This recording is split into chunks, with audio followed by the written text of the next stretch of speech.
Good morning friends. आज के session में हम पढ़ेंगे भारतीय नागरिक सुरक्षा संहिता के चैप्टर 2 जो कि constitution of criminal courts and offices है। आप सबसे पहले हमारे वाली वीडियो को याद करिएगा जिसमें हमने इंट्रोडक्शन है, जो सबसे पहली वीडियो है उसमें हमने आपको बताया था, एक स्लाइड थी जिसमें कोर्ट्स के बारे में बताया गया था। तो उसको रेफर करते हुए हम ये भारतीय नागरिक सुरक्षा संहिता के पूरे प्रोसीजर को अच्छी तरह से समझने के लिए हमें पहले जानना होगा कि हमारी कितनी तरह की कोर्ट्स हैं, क्या क्या उनका जुरिडिक्शन है, क्या क्या उनकी पावर्स हैं। ये हम आगे पढ़ेंगे, आगे वाली स्लाइड्स में उसके बारे में चैप्टर्स में जो कवर किया गया है वो भी पढ़ेंगे। लेकिन आज वाली जो चैप्टर 2 है ये हमें बताता है कॉन्स्टिट्यूशन ऑफ क्रिमिनल कोर्ट्स, जिसके हम बारे में हम जानेंगे। तो आइए चले स्लाइड शुरू करते हैं, जिसमें सबसे पहला सेक्शन है क्लासेस ऑफ क्रिमिनल कोर्ट्स, जो हमें ये बताता है कि हाई कोर्ट, किसी भी स्टेट में हाई कोर्ट या फिर वो कोर्ट जो किसी स्पेशल स्टैट्यूट के अंदर उस स्टेट में स्टैब्लिश की गई है, उनके अलावा मेनली 4 प्रकार की क्रिमिनल कोर्ट्स होती हैं, जिसमें सबसे पहली कोर्ट ऑफ सेशन, दूसरी judicial magistrate of the first class, तीसरी judicial magistrate of the second class and fourth executive magistrates. ये चार टाइप क्रिमिनल कोर्ट्स की होती हैं, apart from high court and the courts which are established in any other statute. इसके बाद section 7 इसकी ये टेरिटोरियल डिवीज़न बताता है कि हर स्टेट सेशन डिवीजन्स में डिवाइड होगी और कोई एक सेशन डिवीज़न 1 और मोर डिस्ट्रिक्ट कवर कर सकती है, या एक या एक से ज़्यादा डिस्ट्रिक्ट एक सेशन डिवीज़न में हो सकते हैं। और स्टेट गवर्नमेंट क्या है, वो with the consultation of high courts इनकी जो एरिया है, इनका जो जुडिक्शन है या इनकी बाउंड्रीज है उसको ऑल्टर कर सकती है, उसको घटा या बढ़ा सकती है। तीसरा जो सब क्लोज के बारे में बताता है, स्टेट गवर्नमेंट में after consultation with the high court divide any district into सब डिविजन्स में ऑल्टर द लिमिट्स और नंबर ऑफ सच डिविजन्स। किसी भी एक डिस्ट्रिक्ट को और फर्दर डिविजन्स में डिवाइड कर सकता है और उनके जो जुडिक्शन, जो उनका एरिया है, उसको ऑल्टर कर सकता है। जो फोर्थ सब क्लोज है वो है session division, district and sub division जो existing in the state at the commencement of this Samhita shall be deemed to have been formed under this section। मतलब जो सेशन डिवीजन या डिस्ट्रिक्ट, जो sub division से जो पहले से exist है, क्योंकि अब ये भारतीय नागरिक सुरक्षा संहिता तो अभी लागू हुआ है ना 1 जुलाई 2024 से, लेकिन ये तो उससे पहले भी एग्जिस्ट करते थे सीआरपीसी में। तो जो वो सेशन डिवीज़न जो सीआरपीसी में थे उन्हीं को एक्सेप्ट कर लिया गया है, वो इस सेक्शन के अंदर के उन्हें इस्टेब्लिश करा गया है, ठीक है, ताकि कंटिन्यूटी बनी रहे। इसके बाद 8 सेक्शन है, वो हमें बताता है कोर्ट ऑफ सेशन के बारे में, क्या कि मैंने जो भी इम्पोर्टेंट पार्ट है हर सेक्शन या हर किसी क्लोज में उसको हाईलाइट कर दिया है ताकि आपको समझने में, उसे पढ़ने में आसानी हो सके। ठीक है, इसमें सबसे पहला क्लोज है जो हमें बताता है state government shall establish a court of session for every session division. क्या एक स्टैब्लिश करेगी कोर्ट ऑफ सेशन को एवरी सेशन डिवीजन में। और दूसरा क्लोज बताता है वो जो सेशन कोर्ट जो स्टैब्लिश करी गई है shall be presided over by the जज appointed by the high court. वो प्रिसाइडेड ओवर बाय द जज appointed by the high court होगा। तो तीसरा सब क्लोज बताता है हाई कोर्ट में ऑल्सो अपॉइंट एडिशनल सेशन जजेस। हाई कोर्ट जो उनका अपॉइंटमेंट कर रहा है वो इसके जूनियर्स का जुडिशियल एडिशनल सेशन जजेस है उनको भी अपॉइंट करेगा। और फोर्थ जो क्लोज बताता है द सेशन जज ऑफ वन सेशन डिवीजन में be appointed as appointed by the High Court to be also in sessions of another division। Fifth sub clause बताता है where the office of the जज is vacant. High court क्या है, अगर कोई office किसी जज का वैकेंट है तो हाई कोर्ट उसके काम को डिस्पोजल के लिए किसी को दूसरे एडिशनल सेशन जज को या उसकी भी एब्सेंस में सीजेएम को अपॉइंट कर सकता है। सिक्स्थ ये बताता है उसकी सिटिंग के बारे में। The court of session shall ordinarily hold its sitting at such place as the high court में by notification specify। जो हमारी सेशन जज कहाँ सिचुएट करेगी या कहाँ बैठेगी, जहाँ पे हमें हाई कोर्ट ने स्पेसिफाई करा है। लेकिन अगर कोई पार्टिकुलर केस है और जो कोर्ट ऑफ सेशन जो हमारी है उसकी ओपिनियन है कि general convenience of the parties और the witness to and witnesses, और उसकी सिटिंग वो कहीं दूसरी जगह में अपने सेशन डिवीज़न में बैठना चाहे, कहीं पे शिफ्ट करना चाहे उस पार्टिकुलर केस के लिए, तो with the ascent of the public prosecutor and the accused वो ऐसा कर सकती है। ठीक है। इसके बाद सेवेंथ क्लोज आता है सेशन जज वे from to time make order consistent with this संहिता as a distribution of businesses among the additional session judges। क्या वो टाइम टू टाइम जो भी उनके काम के लिए जो अच्छा होगा, जैसे वो एफिशिएंट करना चाहेंगे, तो उनके बीच में जो उनका वर्क है उसको डिवीजन करने के लिए रूल्स बनाएंगे, ये उनका काम होगा। एट क्लोज है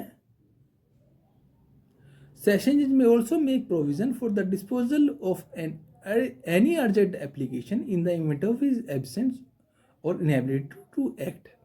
क्या होगा, वही सिंपल ये जो प्रोविजंस हैं ये उनके कोर्ट ऑफ सेशन कहाँ होगी, कहाँ पे बैठेगी, क्या उनका काम होगा, अगर कोई एब्सेंट होता है, ये वाला सेक्शन हमें सारी उस कंडीशंस को एक्सप्लेन कर दे रहा है कि अगर नहीं होगा, कोई मैं मान लिया कोई सेशन जज है जो एब्सेंट है किसी बीमारी के चलते या छुट्टी के चलते, तो उनका काम कोई दूसरी जज को कोर्ट को ट्रांसफ़र कर दिया जाएगा। तो ये अगर आप ढंग से पढ़ेंगे ये आप समझेंगे ये उनके बिजनेस को, उनके अपॉइंटमेंट को, उनके काम को, मैनेजमेंट को पावर देता है ये उनकी। तो इसके बाद है section 9 court of judicial magistrate. ये हमें जुडिशियल मजिस्ट्रेट के बारे में बताता है। इन एवरी जो सबसे पहला क्लोज है in every district there shall be established as many court of judicial magistrate of the first class and the second class at such place as the state government may notify। क्या simple से किसी भी district में high state government जो है वो एसीजेम की court, वो court of judicial magistrate of the first class and the judicial magistrate of the class second class establish करेगी, और उनका नंबर जो वो चाहेगी according with the consultation of high court होगा। और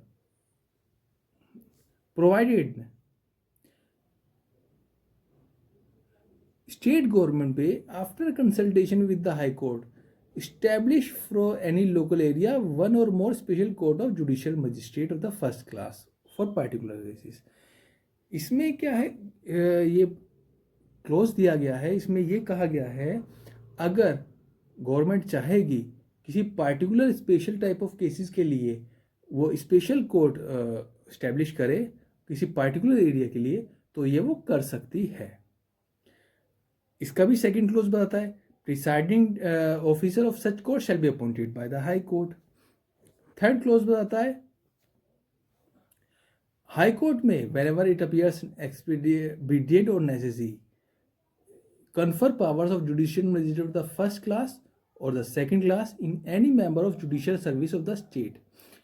अगर हाई कोर्ट को लगता है किसी काम को जल्दी करने के लिए या काम को निपटाने के लिए कि उन्हें किसी जुडिशियल मेंबर को, किसी जूनियर नहीं कहा गया है, किसी भी जुडिशियल मेंबर को वो पावर कॉन्फर करनी पड़ेगी, इनकी पावर कॉन्फर पड़ेगी judicial magistrate of the first class या judicial magistrate of the second class की, तो वो ऐसा कर सकती है। इसके बाद 10th सेक्शन आता है, वो आता है chief judicial magistrate and additional chief judicial magistrate. ये भी हमें पहला सेक्शन बताता है। जो सबसे पहला बताता है वो ये बताता है हाई कोर्ट एक अपॉइंट करेगी judicial magistrate of the first class to be the chief judicial magistrate. High court appoint करेगी। दूसरा है हाई कोर्ट में appoint any judicial magistrate of the first class to be an additional judicial magistrate of the additional chief judicial magistrate, and such magistrate shall have all or any of the powers of the chief judicial magistrate। High court क्या करेगी, वो judicial magistrate जो उनके additional judicial magistrate से भी appoint करेगी, और सच magistrate क्या करेंगे, वो जो सीजेएम की पावर है उनको एंजॉय करेंगे। High Court may designate any judicial magistrate of the first class in any subdivision as a subdivisional judicial magistrate। 10th section 10th है जो हमें बताता है chief judicial magistrate and additional chief judicial magistrate. इसमें जो सबसे ये सेक्शन हमें बताता है कि हाई कोर्ट अपॉइंट करेगी judicial magistrate of the first class as chief judicial magistrate, जिसे हम सीजेएम भी बुलाते हैं। एंड हाई कोर्ट जो है एडिशनल चीफ जुडिशियल मजिस्ट्रेट भी अपॉइंट करेगी, और जो पावर एंजॉय करेंगे वो सेम पावर एंजॉय करेंगी जो सीजेएम एंजॉय करता है। तीसरा क्लोज बताता है हाई कोर्ट में designate any judicial magistrate of the first class in any subdivision as the subdivisional judicial magistrate and relieve him of the responsibilities specified in this section as the occasion requires। कि अगर high court चाहेगी वो किसी judicial magistrate of the first class को sub divisional judicial magistrate भी appoint कर सकती है, डेजिग्नेट कर सकती है। और जो पावर वो पहले से एज ए सीजेएम या कोई दूसरी पावर जो वो एंजॉय कर रहा है उनको रिलीव करके वो उसे जुडिशियल मजिस्ट्रेट, वो सब डिविजनल जुडिशियल मजिस्ट्रेट की तरह अपना काम अपना वर्क जो है वो करेगा। जो फोर्थ क्लोज है वो हमें इसका कंट्रोल बताता है subject to the general control of the chief judicial magistrate. Every subdivisional judicial magistrate shall also have and exercise such power of and supervision and control over the work of the judicial magistrate other than ACJMs in the subdivision as the High Court में general specify. और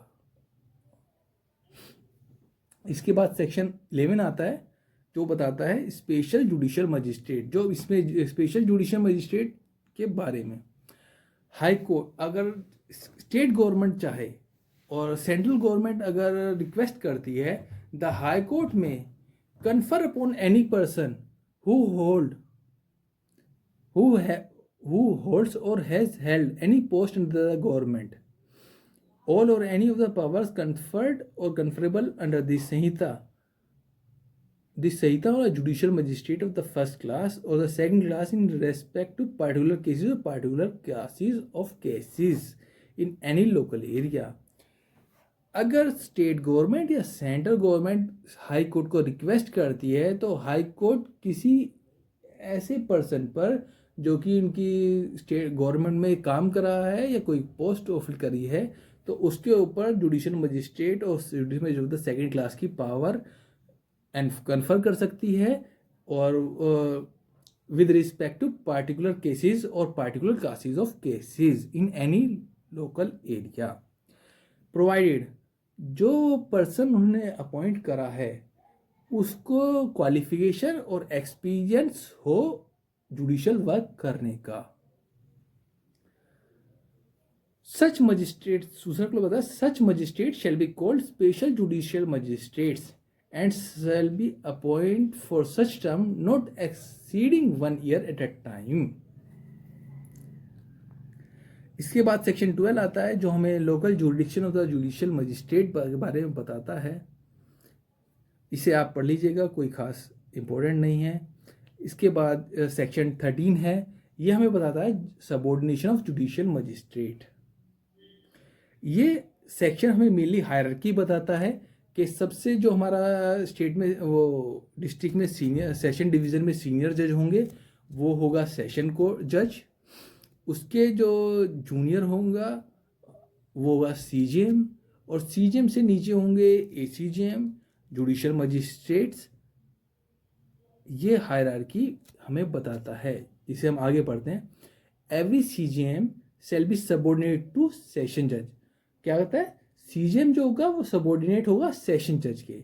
and every other judicial magistrate shall subject to the general control of the session subordinate to the CJM. और जो दूसरे judicial magistrate होंगे वो होंगे subordinate to the CJM. और जो दूसरा क्लोज बताता है वो ये कहता है सीजेएम क्या करेगा, फ्रॉम टाइम टू टाइम कोई रूल बनाएगा या कोई ऑर्डर देगा उनके जुडिशियल मजिस्ट्रेट्स के बीच में डिस्ट्रीब्यूशन ऑफ वर्क एफिशिएंसी करने के लिए। इसके बाद सेक्शन 14 है जो हमें बताता है स्टेट में एग्जीक्यूटिव मजिस्ट्रेट्स के बारे में। एग्जीक्यूटिव मजिस्ट्रेट्स तो आप सब अच्छी तरह से जानते हैं, जिसमें सबसे पहला क्लोज बताता है एंड स्टेट हर किसी डिस्ट्रिक्ट में स्टेट गवर्नमेंट में चाहे जितने चाहे उतने एग्जीक्यूटिव मजिस्ट्रेट्स अपॉइंट कर सकती है अपनी रिक्वायरमेंट के अकॉर्डिंग, जिसमें सबसे सीनियर होगा डिस्ट्रिक्ट मजिस्ट्रेट। ठीक है, इसके बाद आगे इसके ये क्लोज पढ़ लेना, कोई खास ज़्यादा इंपॉर्टेंट नहीं है, लेकिन नॉलेज के लिए आप एक बार को देख कर जाना, किसी क्वेश्चन में ज़्यादातर पूछे नहीं जाते हैं। इसके बाद सेक्शन 15 आता है special executive magistrate. The state government may appoint for such term as it may think fit executive magistrates or any police officer not below the rank of superintendent of police or equivalent to be known as special executive magistrate for particular area or the performance of particular function। क्या करेगी? State government चाहे तो किसी को भी executive magistrate और any police officer और not below the rank of S superintendent of police और इक्विवेलेंट उन्हें अपॉइंट कर सकती है special executive magistrates for particular area and for particular function. इसके बाद सेक्शन आता है section 16 local jurisdiction of executive magistrates. अब ये सबसे पहला क्लोज है, कंट्रोल जो सुपरविजन होगा वो डिस्ट्रिक्ट मजिस्ट्रेट का होगा। From a district magistrate from time to time define the local limits of the area within which executive magistrate may exercise all or any of his power। तो ये main क्या काम करेंगे? District magistrate के under काम करेंगे उसके supervision में, और वही इनकी लोकल लिमिट्स और जो उनका जुडिक्शन है वो टाइम टू टाइम एक्सटेंड करेगा या कम करेगा। Except as otherwise provided by such division, jurisdiction and power of every such magistrate shall extend throughout the district। जो भी उसका जुरिडिक्शन होगा और जो वो पावर है उसके पूरे थ्रू आउट डिस्ट्रिक्ट में वो पावर एंजॉय करेगा। सेक्शन 17 हमें बताता है सबऑर्डिनेशन ऑफ एग्जीक्यूटिव मजिस्ट्रेट। अब ये एग्जीक्यूटिव मजिस्ट्रेट इनकी मैं आपको शॉर्ट में बताता हूँ, बाकी आप पढ़िएगा। इनका जो सारे सबसे सीनियर होगा डिस्ट्रिक्ट में वो होगा डिस्ट्रिक्ट मजिस्ट्रेट। डिस्ट्रिक्ट मजिस्ट्रेट के नीचे होगा सब डिविजनल मजिस्ट्रेट, और उनके नीचे होंगे ऑल एग्जीक्यूटिव मजिस्ट्रेट्स।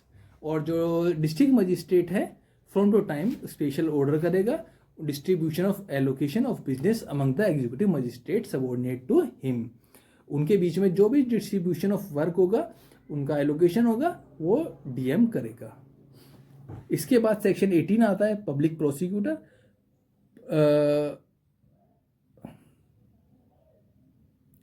जिसमें सबसे पहला क्लोज बताता है फॉर एवरी हाई कोर्ट। ये इसमें सीधा आइए आप क्लोज 4 पे।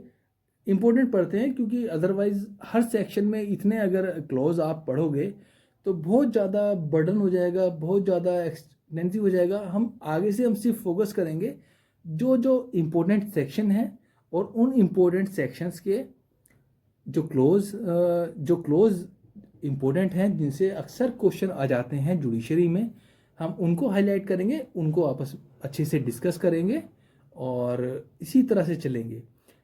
मैं फिर भी आपको ये कहूँगा कि कोई भी पार्ट आप छोड़िए नहीं, एक बार नज़र मार कर या पढ़ कर जरूर जाइए। जो अच्छी तरह जो ये इम्पोर्टेंट सेक्शन है वो तो हम अच्छी तरह से पढ़ेंगे ही और डिस्कस करेंगे ही, लेकिन जो इन्हें अलग छोड़ के जो सेक्शन है जिन्हें मैं अभी कह दे रहा हूँ आप बाद में पढ़ लीजिएगा, इन्हें आप एक बार को देख कर जरूर जाइएगा कि आपको पता हो। इसके सेक्शन क्लॉज 4 पे जाते हैं हम पहले।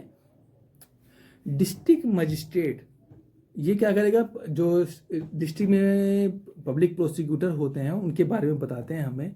तो district magistrate shall in consultation with the session, जो डीएम है वो सेशन जज से कंसल्ट करेगा और प्रिपेयर करेगा panel of persons who are in his opinion fit to be appointed as a public prosecutor or additional public prosecutor for the district. और इसके बाद क्लोज 5 ये बताता है कि कोई भी पर्सन जिसका उस लिस्ट में नाम नहीं आएगा वो as a public prosecutor appoint नहीं हो सकता है। इसके 7 क्लोज में बताता है, वो 7 वाला ये बताता है कि कोई भी पर्सन पब्लिक प्रोसिक्यूटर बनने के लिए एलिजिबल कब होगा, जब वो 7 साल के लिए, मिनिमम 7 साल के लिए एज एन एडवोकेट काम कर चुका होगा। और क्लोज 8 बताता है सेंट्रल गवर्नमेंट और state government for the purpose of any case or class of case appoint a person as special public prosecutor। और जो स्पेशल पब्लिक प्रोसिक्यूटर है उसकी क्वालिफिकेशन क्या होगी, उसकी मिनिमम क्वालिफिकेशन होगी as an practice as an advocate of minimum 10 years. इसके बाद सेक्शन 19 है assistant public prosecutor. Assistant public prosecutor में 3rd क्लोज देखिए आप, इसमें एक कंडीशन बताई गई है, अगर ऐसी सिचुएशन होती है कि कोई भी पब्लिक प्रोसिक्यूटर या असिस्टेंट पब्लिक प्रोसिक्यूटर अवेलेबल नहीं है किसी कोर्ट के ट्रायल करने के लिए, तो डिस्ट्रिक्ट मजिस्ट्रेट क्या कर सकता है, may appoint any other person as assistant public prosecutor in charge of that case after giving 40 days notice to the government. ऐसी कंडीशन में डिस्ट्रिक्ट मजिस्ट्रेट क्या करेगा, किसी भी अन्य पब्लिक एडवोकेट को जिसको मिनिमम एक्सपीरियंस 7 ईयर्स का होगा उसे assistant public prosecutor as appoint करेगा फॉर पार्टिकुलर केस के लिए, और वो आफ्टर गिविंग नोटिस स्टेट को, गवर्नमेंट को नोटिस देगा 14 दिन की का। कंडीशन है provided no police officer shall be eligible to be appointed as assistant public prosecutor। इसके 2 क्लोज हैं। एक तो जो बताई गई है, he has not taken part in investigation into the offense with respect to which the accused is being prosecuted। और दूसरा है is not below the rank of inspector. पहली कंडीशन क्या है कि वो जिसका ट्रायल हो रहा है उस ट्रायल में उस अक्यूज के खिलाफ इन्वेस्टिगेशन में उनने पार्टिसिपेशन ना किया हो, और दूसरा वो इंस्पेक्टर की रैंक से नीचे ना हो। सेक्शन 20 है जो डायरेक्टर ऑफ प्रोसिक्यूशन है, इसे आप ढंग से देख लेगा। एक डायरेक्टर स्टेट में, सेंट्रल गवर्नमेंट में, स्टेट गवर्नमेंट में इस्टेब्लिश करेगी director of prosecution the state, और इसे आप थोड़ा सा पढ़ लीजिएगा आप आराम से। और आज ये जो आज का चैप्टर है कॉन्स्टिट्यूशन ऑफ कोर्ट्स, ये इसके साथ समाप्त होता है। इसके बाद हम अगली वीडियो में मिलते हैं। अगर ये वीडियो अच्छा लगा हो तो लाइक, शेयर एंड सब्सक्राइब जरूर करें। धन्यवाद।